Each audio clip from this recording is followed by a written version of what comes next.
Hey everybody, it's Mike for GunsInThe701.com's Badass of the Week. That's right, every week we bring you a new and exciting badass of history. This week we're covering what they like to call the softer side of the species, the female. Nancy Wake. She may have been beautiful, she may have been soft, but at the same time, she was deadly. Born in Roseneath, Wellington, New Zealand, on 30th of August, 1912, Wake was the youngest of 6 children. She was a Maori through her great-grandmother. In 1914, her family moved to Australia and settled at North Sydney. Shortly thereafter, her father, Charles Augustus Wake, returned to New Zealand, and her mother, Ella Wake, raised the children on her own. In Sydney, Wake attended the North Sydney Household Arts Home Science School.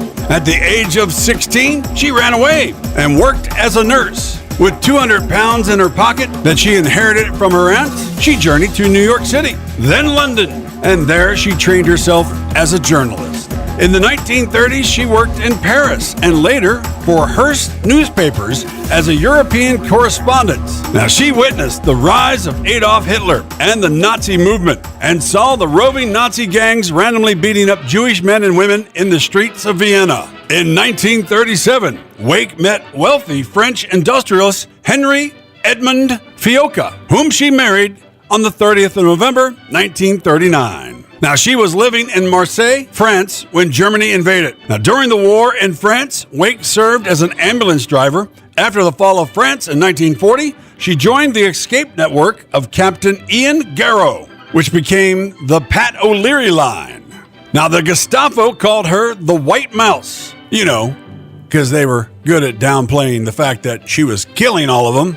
Anyway, I don't know. Could have given her something a little better than that, but oh well.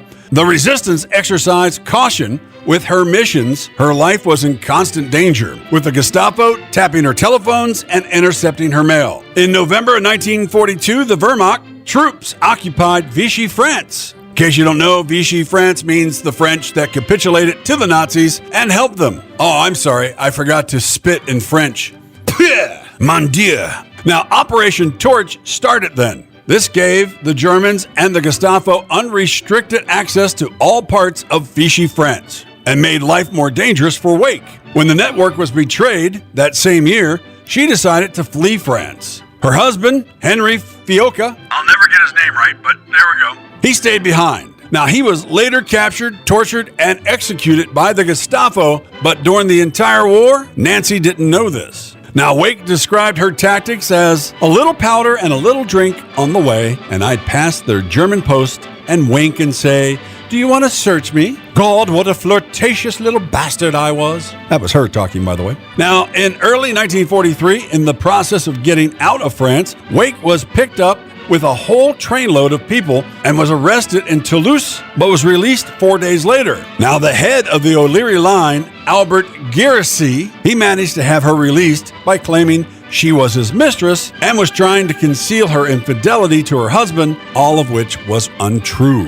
Now, she succeeded in crossing the Pyrenees to Spain, and until the end of the war, she was unaware her husband's death, which she subsequently blamed herself for. Now, most of the operations of Wake's SOE, or the Special Operations Executive, we'll just say SOE from now on, were in or near LAUER Department. Now, after reaching Britain, Wake joined the Special Operations Executives, or SOE, a British organization formed in the 1940s to conduct espionage, sabotage, and reconnaissance in German-occupied Europe and to aid local resistance movements. And she was trained in several programs. Vera Atkins, who was the senior female in the SOE overseeing the agents going into France, recalls her as a real Australian bombshell. Tremendous vitality, flashing eyes. Everything she did well. Training reports record that she was very good and a very fast shot and possessed excellent fieldcraft.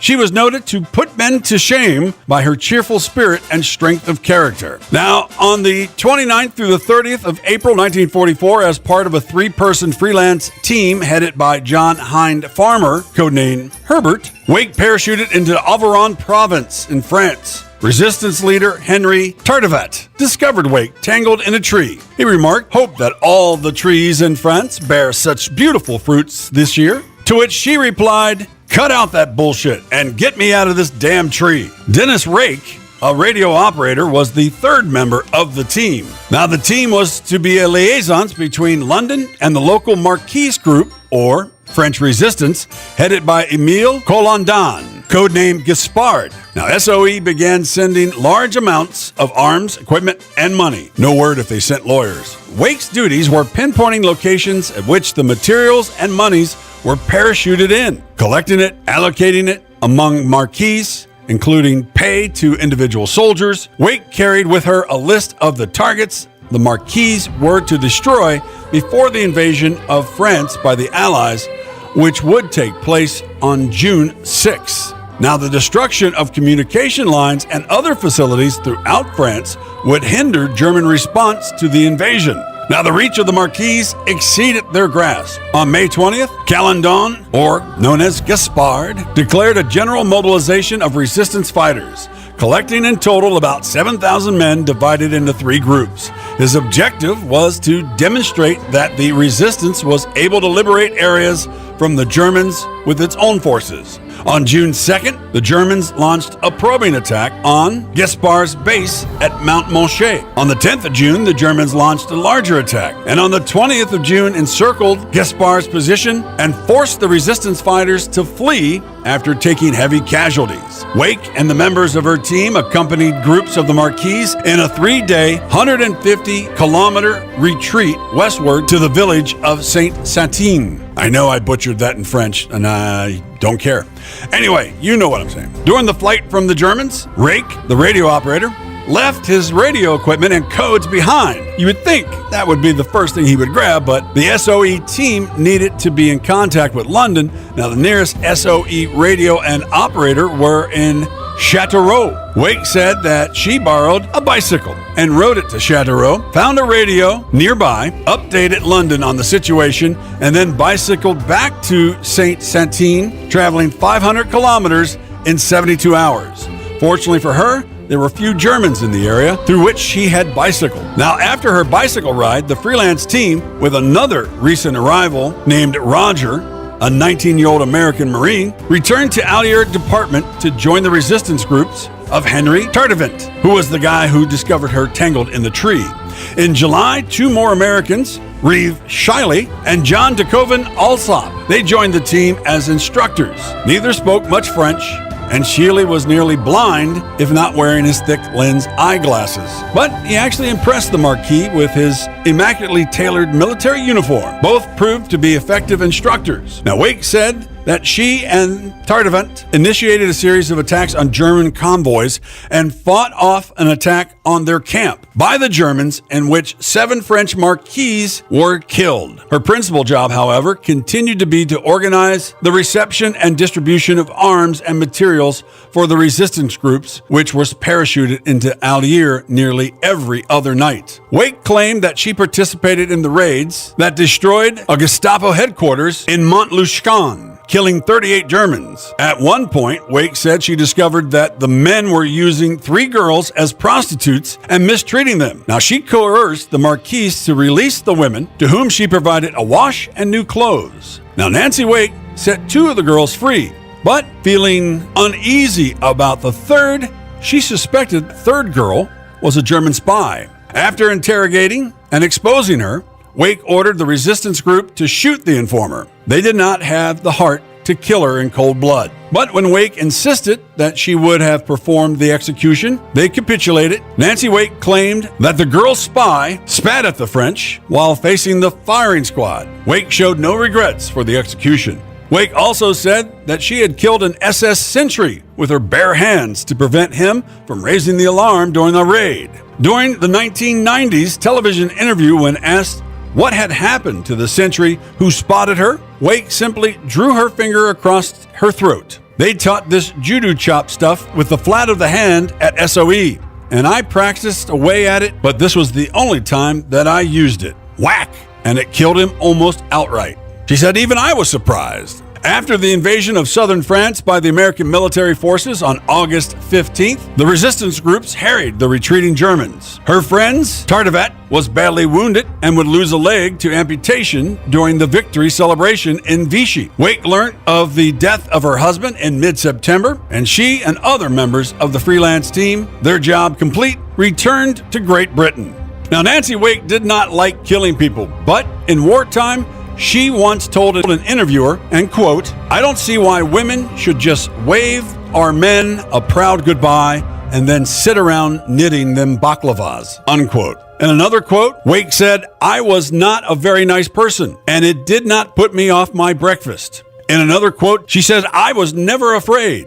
I was too busy to be afraid." Immediately after the war, she was awarded the George Medal, the United States Medal of Freedom, the Medal de la Résistance, and thrice the Croix de Guerre. Now, she worked for the intelligence department at the British Air Ministry, attached to the embassies in Paris and Prague. Wake left Australia and moved back to England. She worked as an intelligence officer in the department of the Assistant Chief of the Air Staff of the Air Ministry in Whitehall. She resigned in 1957 after marrying an RAF officer, John Forward, in December of that year. They relocated to Australia in early 1960s, maintaining her interest in politics. Wake was endorsed as a candidate at the 1966 federal elections for the Sydney seat of Kingsford Smith, and despite recording a swing of 6.9% against the sitting Labour member, Wake was again unsuccessful. Around 1985, Wake and John Forward left Sydney to retire to Port Macquarie. In 1985, Wake published her autobiography, The White Mouse. Later, after 40 years of marriage, her second husband, John Forward, died at Port Macquarie on the 19th of August in 1997. The couple had no children. Now, she had sold her medals to fund herself, saying, "There was no point in keeping them. I'll probably just go to hell, and they'll melt anyway." In 2001, Wake left Australia for the last time and immigrated to London. In 2003, Wake chose to move to the Royal Star and Garter Home for Disabled Ex-Service Men and Women in Richmond, London, where she remained until her death. Wake died on August 7th, 2011 at the age of 98 at Kingston Hospital after being admitted with a chest infection. She had requested that her ashes be scattered at Montluçon in central France. Her ashes were scattered near the village of Vernix, which is near that location, on the 11th of March of 2013. She is the inspiration for many female protagonists written in both spy movies and more. Nancy Wake didn't want to just sit around and knit. She wanted to be part of the action. She wanted to have her hands dirty, and she did exactly that. And Nancy Wake is a true 100% badass. Thanks for tuning in to our weekly Badass of the Week right here on GunsInThe701.com.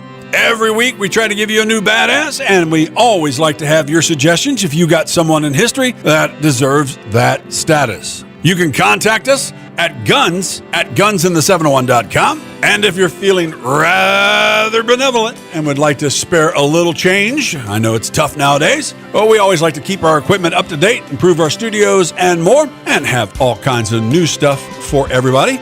Well, you can drop us a line, of course, at that little QR code up in the corner to help us move along.